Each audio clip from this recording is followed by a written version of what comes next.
Linda said, are there any certain foods I should have if I go on a course of antibiotics for 2 weeks?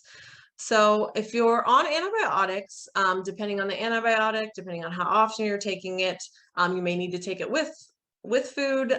Some of them you take without food, depending on how your stomach feels. Main thing is going to be listening to your body. If you're taking an antibiotic, it can kill some of that good gut bacteria, right?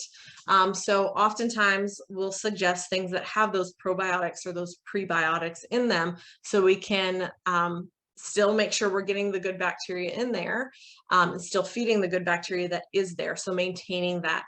So while you're taking the antibiotics and then afterwards as well, still making sure we're getting that good gut flora. So things like yogurt, kimchi, fermented vegetables, not always just pickled vegetables. Some pickled vegetables don't have the probiotics in there. They don't have the lactobacillus or whatever the product, the probiotic might be. So definitely look at the food. If a food does have a probiotic in it, if it has some of that good the good bacteria in it, it will say it somewhere. It should say it somewhere on the label. Yogurt's often the easiest one to find. Like I said, the pickled versus fermented vegetables. Look at what you're getting into.